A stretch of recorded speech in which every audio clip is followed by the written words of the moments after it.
Итак, друзья мои, еще одну защиту хочу вам подарить.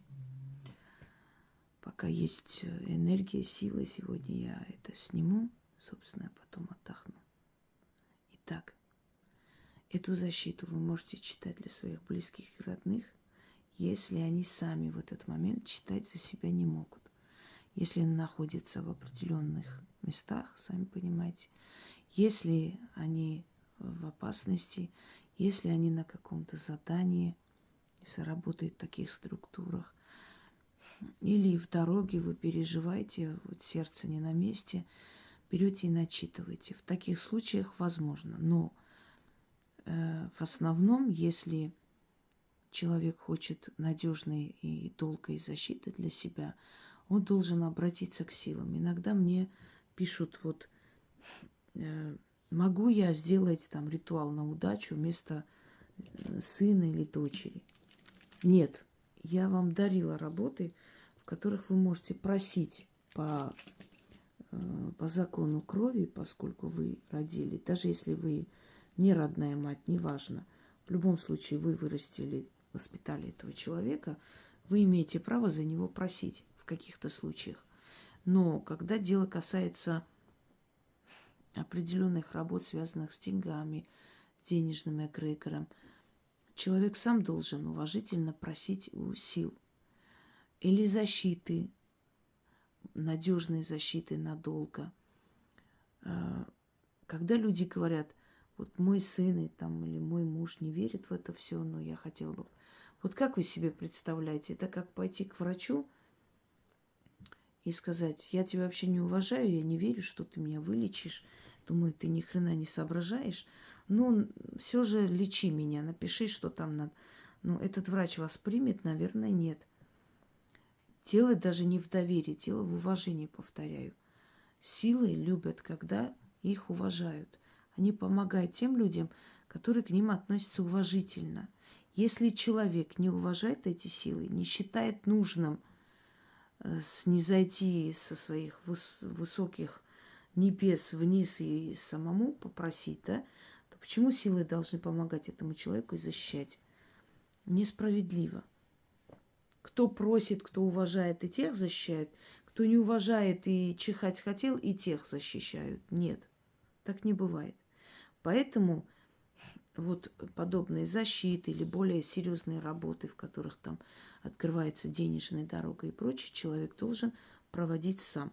Но вот за исключением тех случаев, когда человек находится в такой горячей точке, что не может позволить себе там, или у вас в данный момент нет связи, вы переживаете и так далее, вы можете начитать. Вы можете начитать, если у вас дети маленькие, если ребенок, скажем, не выходит на связь, вы переживаете, да, со школы, и вот вышел и не пришел домой еще пока, не берет трубку. Иногда дети могут увлекаться игрой, забыть, потом аж хочется уши оторвать от злости, потому что трясет тебя, нет ребенка. Ну, они же не понимают, для них это чувство опасности еще не настолько остро стоит, они не понимают, насколько родители прям сидеют, пока их ищут. Поэтому, чтобы мало ли что, чтобы минула опасность, надо начитать. Я расскажу такой случай, когда мальчик возвращался, и тоже так мать начала звонить, он иду, и потом сел телефон.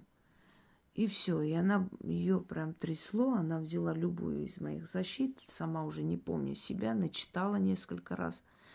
А потом сын пришел, благополучно дошел, и он сказал, что его преследовал какой-то дядя, и он уже практически дошел, просто дошел до него, уже почти схватил, и там пустырь, никого не было, все, он уже мог его потащить просто в кусты и делать все, что угодно с ним.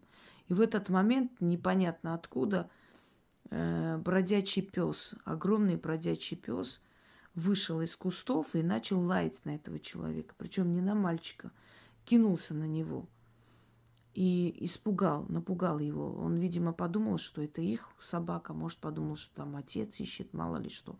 Убежал. Вот повернулся, убежал. Пес еще немного его преследовал, потом вернулся и с этим мальчиком спокойно прошел до самой этой, ну, в общем, до самой дороги, откуда они и расстались. И этот пес куда-то пошел по своим делам. Понимаете, силой могут пользоваться энергией кошек, собак, птиц.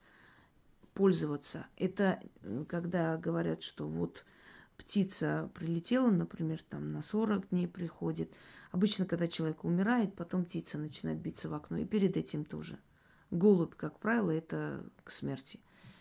И вот некоторые говорят, ну душа же, это же не может быть душа, мы его вот трогаем, это вот живое создание, это птица. Нет, это не душа именно, но душа пользуется энергией, направляя эту птицу туда, куда нужно. Приходит и с помощью этой вот телесного создания прощается с близкими.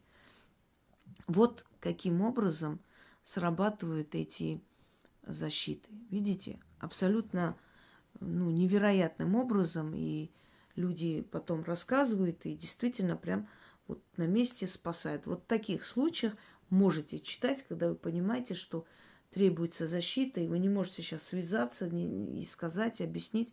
Вы можете читать. Силы разумные, они видят, что в этот момент у вас иного выхода не было. Но если вашему сыну 30 лет, и ты говоришь, возьми, начитай там защиту или на деньги себе, он говорит, я не собираюсь ничего читать, я в это все не верю, это все чушь собачья. И вы приходите, а можно я за него начитаю? Нет, не можно. Даже будете читать, они не помогут. Потому что такие слова, такое неуважение к ним, они прекрасно это видят. И после такого неуважения они помогать не будут. Лучше их вообще не злить. Вот о чем речь. Итак, если вы читаете для человека, называйте его имя. Если вы читаете для себя защиту, называйте свое имя. Это защита при опасности. При опасности, например, что может случиться? Все что угодно. Например, сломалась машина посреди дороги. А у нас очень много диких мест, лес. Вот мы, когда ехали из Твери в Москву, платная дорога, и там вот сеткой обведено возле дороги, закрыта еще дополнительно сетка прям, то есть такая жесткая сетка, забор. И там, где станции, остановка, там тоже обведено, закрыто. И я спрашиваю, говорю, а почему так сделано? Оказалось, от волков, от медведей, да, лес, там полно их. И, обезопасили. Неважно, там станция, отдых и так далее, платная дорога, там останавливается через каждый километр, не знаю сколько. В общем, все,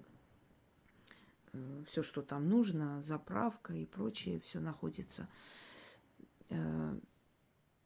Вот вы там, машина сломалась посреди ночи, лес, и у вас есть страх, да, медведи могут быть, волки, все что угодно могут не очень хорошие дяденьки проехать, и вместо того, чтобы помочь, навредить. Мы знаем такой случай, да, молодые артисты, которых нашли, увы, неживыми. То есть они подошли, сначала предложили свою помощь, потом узнали, кто они, какие деньги у них есть. Вот, подлые подонки есть подонки, ничего не сделаешь. И чтобы этого всего избежать, начитывать, предположим, в таких случаях, предположим, здесь прям от смертельной опасности, понимаете, вот такой, не просто там вот защитить, чтобы на ковер не вызвали или там замечания не сделали, прям вот от смертельной опасности, от очень такой серьезной опасности. Читать нужно, как правило, такие заговоры лучше читать, скажем, 6 раз, да, 13 раз. Но в любом случае уже с первого раза эта защита идет. Но если, прям очень сильная опасность, начнете читать, она уже вам поможет, отведет.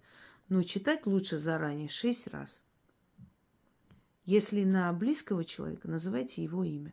Держите в голове его образ. Духи знают, для кого вы читаете и о ком. Итак, начнем. Заговор мой могучий, великий и неперебиваемый. Уйдите от меня, нож и топор, стрела и меч, огонь и пуля.